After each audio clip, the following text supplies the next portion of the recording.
Hello and welcome student, मैं हूँ Tande sir और हम आज स्टार्ट करेंगे एसी मशीन्स। तो इलेक्ट्रिकल मशीन को पहले यदि हम विस्तृत रूप से जानें तो इसमें बेसिकली दो पार्ट में इसको डिवाइड किया गया है डियर फ्रेंड। इसमें देखेंगे स्टूडेंट, इलेक्ट्रिकल मशीन हमारा मेन टॉपिक है और यहाँ पर यदि हम देखें तो ये एक पार्ट कहलाएगा एसी मशीन का और दूसरा डीसी मशीन का। तो ये पार्ट हो गया। बेसिकली हम क्या करते हैं कि इलेक्ट्रिकल मशीन को हमने दो पार्ट में डिवाइड किया गया है। तो दो पार्ट में कैसे डिवाइड किए हैं इसको हमने, एक तो एसी मशीन में और दूसरा इसको किए हमने डीसी मशीन में। ठीक है, तो एसी मशीन और डीसी मशीन को यदि हम अब पार्ट टू पार्ट डिवाइड करें तो कैसे करेंगे। देखिए, सबसे पहले देखिए तो यदि डीसी मशीन की बात करें तो डीसी मशीन में डियर फ्रेंड यहाँ पर मिलेगा आपको, सबसे पहले इसे दो पार्ट में डिवाइड करेंगे।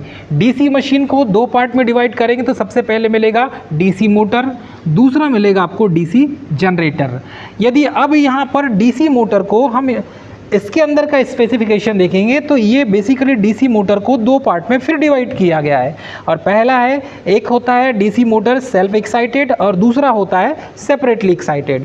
तो ये हो गया सबसे पहले सेल्फ एक्साइटेड, दूसरा हो गया सेपरेटली एक्साइटेड।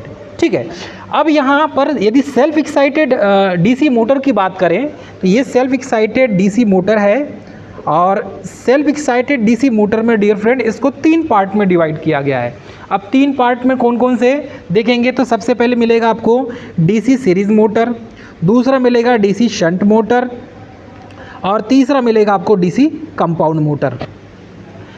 वैसे ही इसमें जो सेकंड पार्ट है इसका सेपरेटली एक्साइटेड डीसी मोटर, तो सेपरेटली एक्साइटेड डीसी मोटर को बेसिकली इसको भी तीन पार्ट में ही डिवाइड किया गया है, सीरीज मोटर, शंट मोटर और कंपाउंड मोटर। अब यदि इनकी बात करें तो ये जो सेल्फ एक्साइटेड डीसी मोटर है इसमें अलग से आपको इसकी जो फील्ड वाइंडिंग होगी और इसमें जो आर्मेचर की वाइंडिंग होगी और फील्ड वाइंडिंग, इसको इस तरीके से कंस्ट्रक्टेड किया जाता है कि ऑटोमेटिक मतलब सेल्फ एक्साइटेड हो जाते हैं इसके पोल। ऐसी मोटर जिसके पोल सेल्फ एक्साइटेड हो जाए, मतलब खुद से एक्साइटेड हो जाए, तो वो सेल्फ एक्साइटेड मोटर कहलाएगी। क्लियर है, समझ में आ रहा है आपको। तो इसके जो पोल हैं वो सेल्फ एक्साइटेड हो जाते हैं, खुद से मैग्नेटिक फील्ड क्रिएट करने लगते हैं, तो ये सेल्फ एक्साइटेड डीसी मोटर हो गया। और दूसरा होता है सेपरेटली एक्साइटेड। तो सेपरेटली एक्साइटेड में अलग से हम डीसी सप्लाई देते हैं, मतलब अलग से क्या देंगे बेटा, डीसी सोर्स देंगे, डीसी सोर्स या डीसी सप्लाई देंगे हम। तो डीसी सप्लाई अलग से देकर हम इसके फील्ड पोल को एक्साइटेड करते हैं, तो ये क्या हो जाता है, सेपरेटली एक्साइटेड डीसी मोटर हो जाता है। और इसे हमने पिछली क्लास में हमने पढ़ा है, पिछले सेमेस्टर में पढ़ा है हमने, डीसी मोटर, डीसी जनरेटर। अब यहाँ बेसिकली इसको तीन पार्ट में डिवाइड किया गया है, डीसी सीरीज मोटर। तो ऐसी मोटर जिसकी फील्ड वाइंडिंग सीरीज में हो, जैसे कि यहाँ पर देखें ये फर्स्ट पॉइंट हो गया। डीसी सीरीज मोटर की बात करें तो जिसकी फील्ड वाइंडिंग, देखिए ये आर्मेचर हो गया और आर्मेचर में यहाँ पर देखेंगे ये हो गया, और जिसमें सीरीज फील्ड वाइंडिंग आर्मेचर के सीरीज में हो। तो यहाँ पर देखो एक सप्लाई हो गया और यहाँ पर हमने एक वाइंडिंग को आर्मेचर के सीरीज़ में लगा दिए, ये फील्ड वाइंडिंग है। तो आर्मेचर की सीरीज़ में हमने एक फील्ड वाइंडिंग लगा दिए और यहाँ पर एक टर्मिनल पॉजिटिव का निकाल दिए, दूसरा टर्मिनल नेगेटिव का। तो ये बेटा आर्मेचर हो गया, तो ये हो जाएगा, क्या हो जाएगा, फील्ड वाइंडिंग। ये क्या हो जाएगा बेटा, फील्ड वाइंडिंग। अब ये फील्ड वाइंडिंग आर्मेचर में कैसी लगी हुई है, सीरीज़ में लगी है, इसलिए क्या हो जाएगा, डीसी सीरीज़ मोटर बन जाएगा। और यहाँ पर 220 वोल्ट डीसी सप्लाई देंगे हम। ठीक है, समझ में आ रहा है आपको, 220 वोल्ट डीसी सप्लाई। तो ये हो गया डीसी सीरीज़ मोटर का सर्किट डायग्राम। ठीक है, तो ये जो फील्ड वाइंडिंग है, ये फील्ड वाइंडिंग कैसे कनेक्ट है, आर्मेचर के सीरीज़ में कनेक्ट है। तो यहाँ से करंट फ्लो होगी, तो इसमें करंट कौन सी फ्लो होगी बेटा, IF फील्ड करंट। और यहाँ पर इस आर्मेचर में कौन सी करंट फ्लो होगी बेटा, आर्मेचर करंट IA। और ये IF प्लस IA होके यहाँ टोटल I करंट बाहर निकल जाएगी। मतलब इस तरीके से करंट का सर्कुलेशन होगा। अब यहाँ पर देखिए शंट, डीसी शंट मोटर का, तो शंट मोटर में शंट मतलब क्या होता है, पैरेलल। तो ये A फील्ड वाइंडिंग क्या हो जाएगी बेटा, आर्मेचर के पैरेलल में हो जाएगी। तो यहाँ पर हमने ये आर्मेचर लगा दिया और आर्मेचर के पैरेलल में एक वाइंडिंग को लगा दिया और उसी का नाम है फील्ड वाइंडिंग। इसको क्या बोलेंगे? Field winding. लेकिन एक ऐसी फील्ड वाइंडिंग है, शंट फील्ड वाइंडिंग है। शंट फील्ड वाइंडिंग क्या कहेंगे इसे हम? Shunt field winding. और ये आर्मेचर के पैरेलल में है, समांतर में है। तो ये आपका आर्मेचर हो गया। आर्मेचर में कौन सी करंट फ्लो होगी? आर्मेचर करंट आई है। और फील्ड वाइंडिंग में कौन सी करंट फ्लो होगी? I F current. तो फील्ड वाइंडिंग में कौन सी करंट फ्लो हो रही है? I F current. तो यहाँ से ये पॉजिटिव टर्मिनल हो गया और ये नेगेटिव टर्मिनल। इसको सप्लाई कितना देंगे बेटा? 220 वोल्ट डीसी सप्लाई देंगे। कितना देंगे बेटा? 220 वोल्ट डीसी सप्लाई। तो इसमें करंट सबसे पहले सर्कुलेट होगी तो कौन सी करंट होगी? I current. और आई करंट यहाँ पर जाके दो पार्ट में डिवाइड हो जाएगी। एक पार्ट बन जाएगा उसका आई ए और दूसरा पार्ट बन जाएगा आई एफ। दो पार्ट में ये डिवाइड हो जाएगी। ठीक है, तो इस तरीके से ये हो गया DC compound generator, DC shunt motor. अब डीसी कंपाउंड मोटर की यदि सर्किट डायग्राम को ड्रॉ करेंगे तो कैसा बनेगा? कंपाउंड में देख लीजिए, कंपाउंड का मतलब सीरीज फील्ड वाइंडिंग और शंट फील्ड वाइंडिंग दोनों कनेक्ट होना। तो यहाँ पर ये आर्मेचर हो गया और आर्मेचर, और यहाँ पर हम किसको लगा देंगे बेटा? एक सीरीज फील्ड वाइंडिंग को लगा देंगे, मतलब कि एक फील्ड वाइंडिंग यहाँ पर लग जाएगी आर्मेचर के। तो यहाँ पर एक सीरीज फील्ड वाइंडिंग लगा दिए, किसके? आर्मेचर के सीरीज़ में। अब एक सीरीज़ हो गया और दूसरा पैरेलल में हो गया। ये पॉजिटिव टर्मिनल, ये नेगेटिव टर्मिनल, और ये क्या है बेटा? आर्मेचर। तो ये हो जाएगी शंट फील्ड वाइंडिंग। ये क्या हो जाएगी बेटा? Shunt field winding. तो इसको ऐसा लिख सकते हैं ISH शंट फील्ड वाइंडिंग। और ये कौन सी वाइंडिंग हो जाएगी बेटा? ISE series field winding. ठीक है, और यहाँ से करंट फ्लो होगी तो टोटल आई करंट फ्लो होगी। तो यहाँ पर जब आएगी करंट तो ये कौन सी होगी बेटा? आर्मेचर करंट हो जाएगी। तो ये देखो, ये शंट फील्ड वाइंडिंग हो गई और ये क्या होगी बेटा? Series field winding. तो आर्मेचर के सीरीज़ में यदि जो फील्ड वाइंडिंग लगाएंगे तो वो सीरीज फील्ड वाइंडिंग हो जाएगी, और आर्मेचर के पैरेलल में जो फील्ड वाइंडिंग लगाएंगे वो शंट फील्ड वाइंडिंग हो जाएगी। और यहाँ पर सप्लाई कितना देंगे? 220 वोल्ट डीसी सप्लाई। तो ये सर्किट बन गया डीसी कंपाउंड मोटर का। तो ये DC series motor, DC shunt motor और डीसी कंपाउंड मोटर, ये इसके सर्किट डायग्राम इस टाइप से बनते हैं और इसको इस तरीके से ही डिवाइड किया गया है। अब चलो यहाँ पर सेकंड में है डीसी जनरेटर। और डीसी जनरेटर में यदि हम देखें, यहाँ पर इसको भी दो पार्ट में डिवाइड किया गया है। जैसे डीसी मोटर को हमने डिवाइड किए थे, तो पहला क्या है बेटा? Self excited DC generator. ये क्या हो जाएगा? Self excited DC generator. और ये क्या हो जाएगा बेटा? Separately excited DC generator. इसको दो पार्ट में डिवाइड कर दिए। तो सेल्फ एक्साइटमेंट क्या होता है? जिसके फील्ड पोल को स्वयं उत्तेजित किया जाता है, मतलब वहीं उसी के सप्लाई से उसे एक्साइटेड करते हैं, तो वो DC self excited DC generator हो जाता है। और सेपरेटली एक्साइटेड में अलग से डीसी सप्लाई देकर हम उसके फील्ड पोल को एक्साइटेड करते हैं। तो ये क्या बन जाएगा बेटा? DC separately excited DC generator. तो सेपरेटली एक्साइटेड डीसी जनरेटर और दूसरा क्या है? Self excited DC generator. इसे भी जैसे डीसी मोटर को तीन पार्ट में डिवाइड किए थे वैसे ही डिवाइड करेंगे। तो पहला हो जाएगा सीरीज जनरेटर, दूसरा शंट जनरेटर, तीसरा कंपाउंड जनरेटर। अब यहाँ पर जो सीरीज जनरेटर है, सीरीज जनरेटर का भी जो है सर्किट डायग्राम ऐसा ही बनेगा। हम मोटर में सप्लाई देते हैं और जनरेटर में सप्लाई बाहर निकालते हैं। जनरेटर में आउटपुट बाहर निकलेगा, इलेक्ट्रिसिटी जनरेट होगी। तो घुमाएंगे किसको बेटा हम? तो ये आर्मेचर को घुमाएंगे। ठीक है, इसी आर्मेचर को किसी एक शाफ्ट से या कोई मोटर के द्वारा या कोई तीसरे सिस्टम के द्वारा, टरबाइन के द्वारा या किसी और फंक्शन के द्वारा हम इसको घुमाएं तो ये आर्मेचर घूमेगा। तो आर्मेचर घूमेगा तो इलेक्ट्रिसिटी जनरेट होगी, और जब इलेक्ट्रिसिटी जनरेट होगी तो आउटपुट में हमें यहाँ पर जो टर्मिनल है, टर्मिनल पर हमें वोल्टेज मिलेगा, प्राप्त होगा। तो ये डीसी सीरीज जनरेटर की खासियत यही होती है कि इसकी भी फील्ड वाइंडिंग कैसी होती है बेटा? आर्मेचर के सीरीज़ में होती है। ठीक है, जैसे ये आर्मेचर के सीरीज़ में फील्ड वाइंडिंग है। उसके बाद है सेकेंड में डीसी शंट जनरेटर। तो डीसी शंट जनरेटर को दो पार्ट में डिवाइड किया गया, एक तो लॉन्ग शंट और दूसरा शॉर्ट शंट। तो वैसे ही अभी ये जनरेटर की बात हो, यदि मोटर की बात करें तो मोटर में भी बेटा यहाँ पर सीरीज़ मोटर में भी बात करेंगे या शंट मोटर में बात करें तो शंट मोटर में भी लॉन्ग शंट मोटर और शॉर्ट शंट मोटर भी होता है। मतलब जैसा जनरेटर में होगा वैसा मोटर में भी होता है। तो यहाँ पर लॉन्ग शंट जनरेटर और शॉर्ट शंट जनरेटर में क्या हो जाएगा, ये जो शंट फील्ड वाइंडिंग है उसको शॉर्ट भी कर सकते हैं और लॉन्ग भी कर सकते हैं। कैसे, देखो अभी ये जो सर्किट मैंने डायग्राम बनाया बेटा ये कैसा है, अभी लॉन्ग शंट है। क्यों कैसा है बेटा, यहाँ पर देखो, चलो यहाँ समझ में आएगा सेकेंड वाले डायग्राम में। यहाँ पर फील्ड, ये जो फील्ड वाइंडिंग ये लॉन्ग है, मतलब यहाँ से लेकर यहाँ तक दूरी ज़्यादा है तो ये लॉन्ग शंट हो जाएगा। यदि इसी फील्ड वाइंडिंग को मैं इस टाइप से कर दूँ, इसको शॉर्ट शंट बना दूं, तो शॉर्ट शंट बनाने के लिए क्या करना होगा, मुझे यहीं से आर्मेचर के पास से एक सप्लाई लेके आना पड़ेगा और यहाँ पर एक फील्ड वाइंडिंग को लगा दूंगा मैं। ठीक है, तो ये बन गया बेटा शॉर्ट शंट।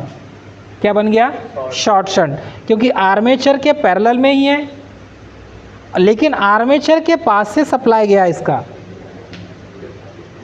ठीक, तो ये क्या बन जाएगा, शॉर्ट शंट। लॉन्ग शंट नहीं बनेगा बेटा, लॉन्ग शंट पूरा यहाँ से सप्लाई देंगे तो लॉन्ग शंट बनेगा। अब बने ये शॉर्ट शंट बन गया, मतलब शंट जो है ये छोटा हो गया ना यहाँ पे, तो शॉर्ट शंट हो गया। ये फील्ड वाइंडिंग का जो सप्लाई है आर्मेचर से होते हुए सप्लाई आएगा। पहले ऊपर टर्मिनल से होते हुए सप्लाई आ रहा था लेकिन अब यहाँ से होते हुए सप्लाई आएगा, तो इसीलिए ये हो गया अब शॉर्ट शंट। ठीक है, तो लॉन्ग शंट समझ में आ गया आपको, शॉर्ट शंट जनरेटर भी समझ में आ गया। उसके बाद है कंपाउंड जनरेटर, तीसरा। तो कंपाउंड जनरेटर की बात करें तो ये भी दो प्रकार के होते हैं, एक तो डिफरेंशियल कंपाउंड जनरेटर और दूसरा होता है कम्युलेटिव कंपाउंड जनरेटर। तो डिफरेंशियल कंपाउंड जनरेटर में क्या होता है, फील्ड वाइंडिंग की फ्लक्स और आर्मेचर की फ्लक्स ये एक दूसरे के अपोजिट में होते हैं डिफरेंशियल में। मतलब क्या हो जाएगा बेटा, phi S is equal to, ठीक है, एक हो जाएगा फील्ड वाइंडिंग का और दूसरा हो जाएगा आर्मेचर वाइंडिंग का। ये दोनों एक दूसरे के क्या हो जाएंगे, अपोजिट में हो जाएंगे। इसका जो मैग्नेटिक फील्ड है ये एक दूसरे के अपोजिट में हो जाएंगे। ठीक है, तो जब ये एक दूसरे के अपोजिट में हो जाएंगे तो देखो समझने के लिए बेटा सबसे अच्छा तरीका है कि ये फाई एस ई और फाई एस एच, मतलब शंट फील्ड वाइंडिंग का मैग्नेटिक फील्ड और सीरीज फील्ड वाइंडिंग का मैग्नेटिक फील्ड, दोनों जब एक दूसरे के अपोज में हो जाएंगे, विरोध में हो जाएंगे, दोनों अपोजिट डायरेक्शन में हो जाएंगे तो ये डिफरेंशियल कंपाउंड जनरेटर बन जाएगा। क्लियर है। अब बेटा कम्युलेटिव की बात करें तो कम्युलेटिव में भी जो फाई एस है ये रिजल्टेंट फ्लक्स है ना, फाई एस क्या है बेटा, ये रिजल्टेंट फ्लक्स है, मतलब ये दोनों फ्लक्स का एड हो जाएगा। इसमें फाई एस ई और प्लस हो जाएगा माइनस की जगह और फाई एस एच, मतलब शंट फील्ड वाइंडिंग की फ्लक्स और सीरीज फील्ड वाइंडिंग की फ्लक्स ये दोनों एक ही दिशा में होंगे और एडिटिव प्रॉपर्टी में होंगे, ज्वाइंट वाले मतलब जोड़ वाले प्रॉपर्टी में होंगे, तो रिजल्टेंट फ्लक्स हमें स्ट्रॉन्ग मिलेगा। तो ये हो जाएगा कम्युलेटिव कंपाउंड जनरेटर। क्लियर है, इतना समझ में आ रहा है आपको। तो ये बेटा हो गया डीसी मशीन। अभी हमने क्या समझा, डीसी मशीन, और डीसी मशीन में ये डीसी मोटर और दूसरा डीसी जनरेटर हो जाएगा। फिर हमने सेल्फ एक्साइटेड और सेपरेटली एक्साइटेड में इसको कन्वर्ट किए। फिर उसके टाइप देखे बेटा, series generator, shunt generator, compound generator. Shunt generator का देख लिया हमने, लॉन्ग शंट जनरेटर्स और शॉर्ट शंट जनरेटर। उसके बाद देखा बेटा कंपाउंड जनरेटर में डिफरेंशियल इसमें डिफरेंशियल कंपाउंड जनरेटर और कम्युलेटिव कंपाउंड जनरेटर। इस तरीके से हमने इसको बहुत अच्छे से ब्रीफिंग में समझ लिया। अब यदि बेटा बात करें हम यहाँ पर एसी मशीन की, मतलब ऐसी मशीन जो एसी सप्लाई पर काम करे, ऐसी मशीन जो एसी सप्लाई पर काम करे, तो ऐसी मशीन जो एसी सप्लाई पे काम करे वो क्या हो जाएगा बेटा, एसी मशीन कहलाएगी। और एसी मशीन में सबसे पहले यदि हम देखें यहाँ पे तो अल्टरनेटर आता है जो इलेक्ट्रिसिटी हमें आउटपुट के रूप में क्या प्राप्त करके देता है बेटा? AC प्राप्त करके देता है। तो अल्टरनेटर को हम सिंक्रोनस जनरेटर भी कहते हैं। क्यों? क्योंकि अल्टरनेटर का जो कंस्ट्रक्शन होता है और सिंक्रोनस जनरेटर का कंस्ट्रक्शन जो होता है वो सेम होता है। कहने का मतलब ये है, इसको दूसरे शब्दों में समझाओ तो सिंक्रोनस मोटर, जो सिंक्रोनस मोटर है उसी को सिंक्रोनस जनरेटर कह सकते हैं। जैसे DC मोटर को DC जनरेटर बनाया जा सकता है, वैसे ही सिंक्रोनस मोटर को, मतलब जो 3 फेज सिंक्रोनस मोटर है उसे सिंक्रोनस जनरेटर बनाया जा सकता है या अल्टरनेटर बनाया जा सकता है। कॉन्सेप्ट समझ में आ रहा है ना आपको? अब यहाँ पर बात आती है कि AC मशीन में एक तो अल्टरनेटर हो गया और दूसरा क्या हो जाएगा बेटा? दूसरा हो गया सिंक्रोनस मोटर। तो सिंक्रोनस मोटर का construction as a same alternator की तरह होता है और अल्टरनेटर से हम इलेक्ट्रिसिटी जनरेट करते हैं AC।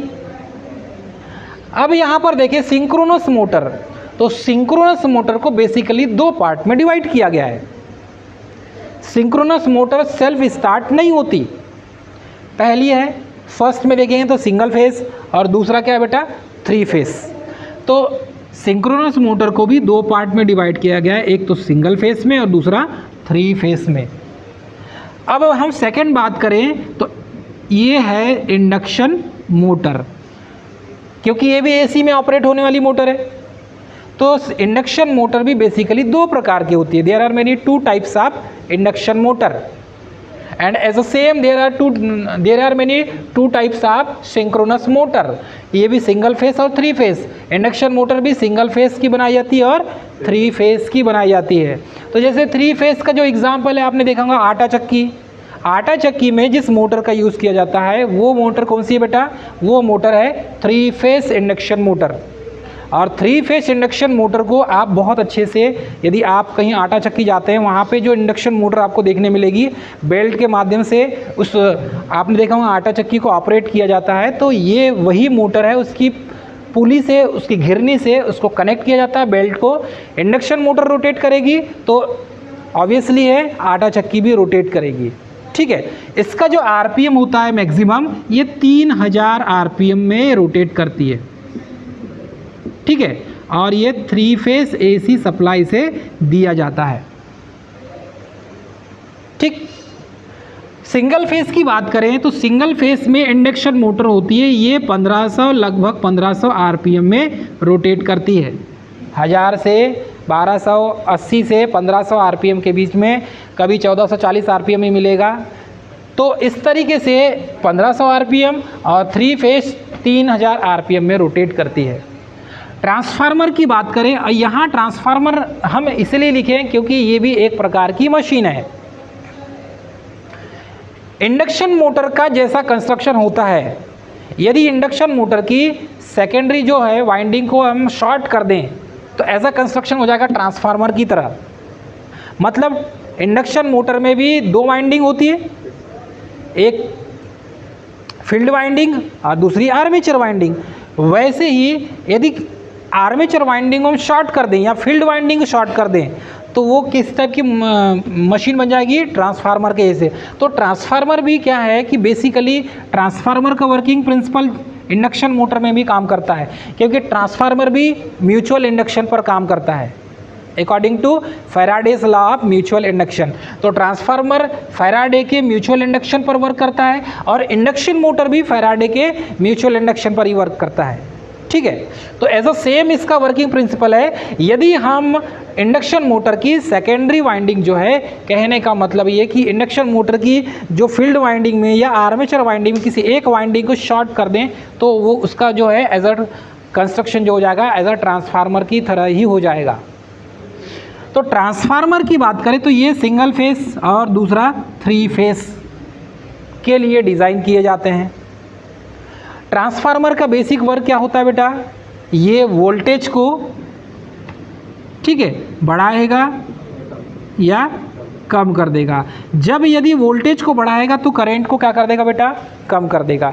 यदि वोल्टेज को बढ़ाता है कोई ट्रांसफार्मर किसी ट्रांसफार्मर से के प्राइमरी में हम यदि मानकर चलिए हम 240 वोल्ट दे रहे हैं या 230 वोल्ट दे रहे हैं, तो हमें सेकेंडरी में यदि उससे ज़्यादा मिल रहा है तो ये ट्रांसफार्मर कैसा हो जाएगा? स्टेप अप ट्रांसफार्मर हो जाएगा। ठीक है, जिसमें ऐसा ट्रांसफार्मर, ये दो प्रकार के होते हैं बेटा, एक तो होता है स्टेप अप और दूसरा step down. Step up transformer में K इज ग्रेटर देन 1, मतलब कि ट्रांसफॉर्मेशन रेशियो K का मान 1 से ज़्यादा है तो वो स्टेप अप ट्रांसफार्मर हो जाएगा, और स्टेप डाउन में K इज लेस देन 1, ऐसा ट्रांसफार्मर जिसमें K का मान, ट्रांसफॉर्मेशन रेशियो का मान 1 से कम हो जाए तो वो स्टेप डाउन ट्रांसफार्मर कहलाएगा। स्टेप अप ट्रांसफार्मर में हमेशा आपको क्या मिलेगा बेटा? वोल्टेज ज़्यादा मिलेगा सेकेंडरी साइड। ठीक है, सेकेंडरी साइड वोल्टेज आपको ज़्यादा मिलेगा। तो सेकेंडरी, यदि Vs लिख दूँ तो सेकेंडरी वोल्टेज समझते हैं ना आप, तो सेकेंडरी में यदि वोल्टेज ज़्यादा मिल रहा है तो वो कैसा हो जाएगा बेटा? स्टेप अप ट्रांसफार्मर हो जाएगा। और यदि आपको सेकेंडरी में वोल्टेज कम मिल रहा है तो ये क्या हो जाएगा बेटा?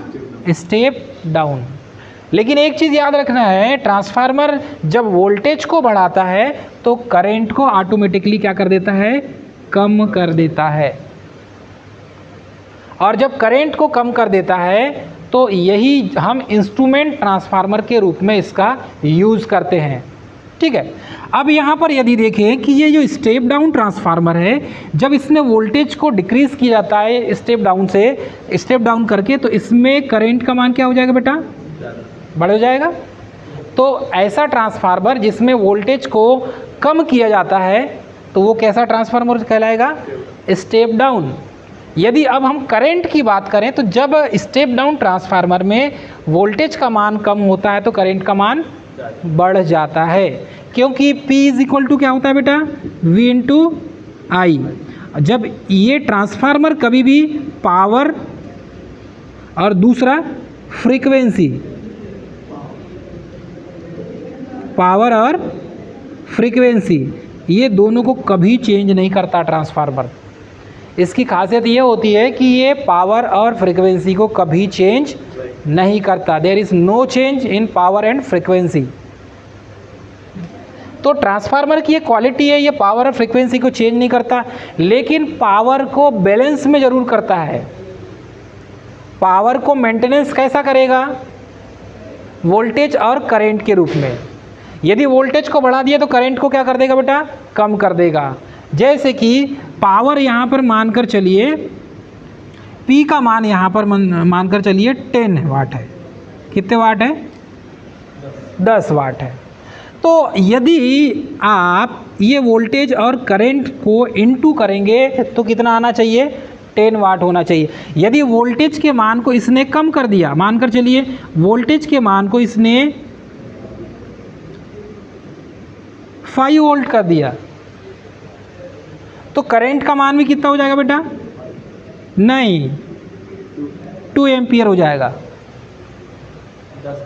हाँ, जब वोल्टेज का मान यदि 5 वोल्ट है तो करंट का मान कितना बनेगा बेटा? 2 एम्पियर बनेगा। क्यों बनेगा?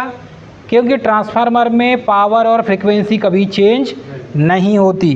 तो यदि वोल्टेज का मान पहले मानकर चलिए V का मान 10 था, तो जब ये वोल्टेज को डिक्रीज करेगा तो वोल्टेज कितनी होगी बेटा?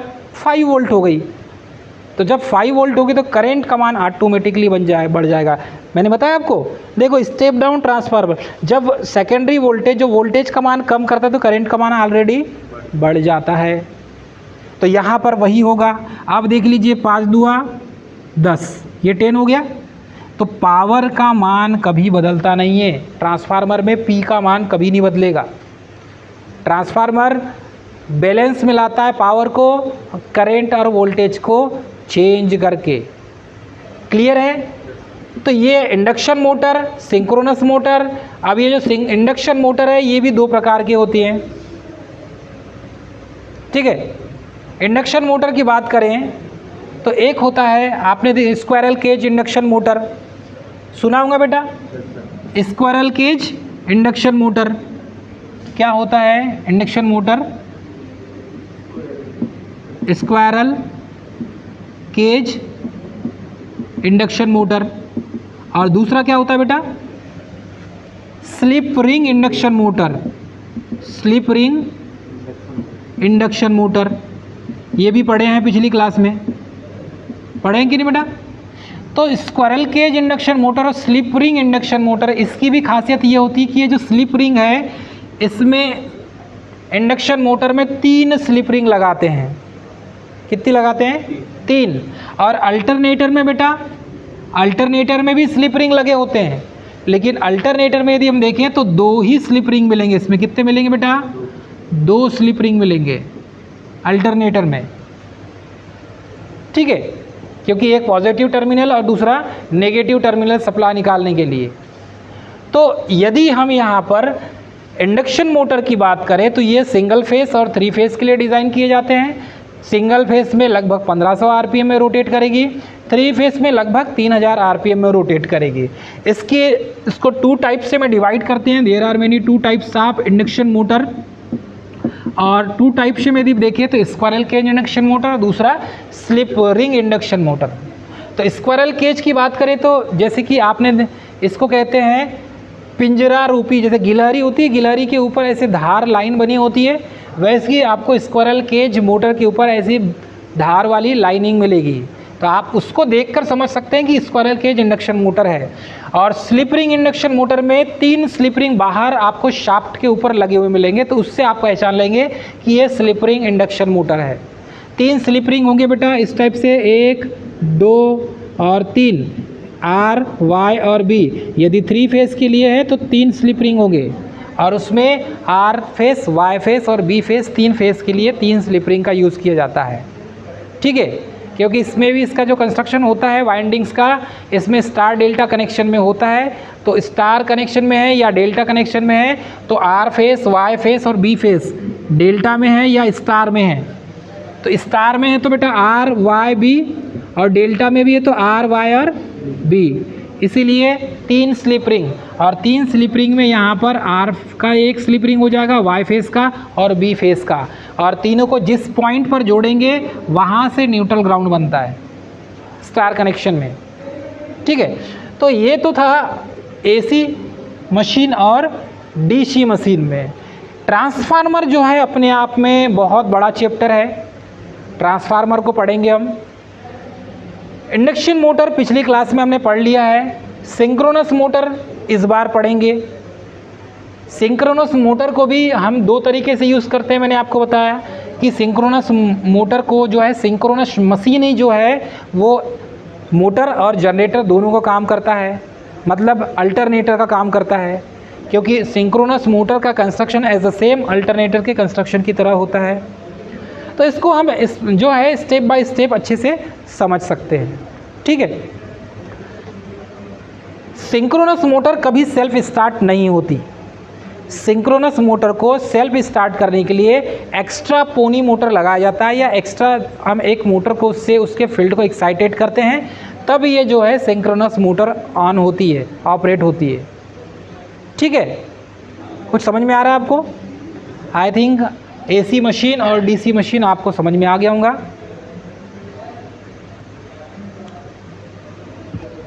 डियर फ्रेंड, यदि हमारा वीडियो आपको समझ में आया होगा तो हमारे चैनल को सब्सक्राइब, लाइक और शेयर करना ना भूलें। जय हिंद।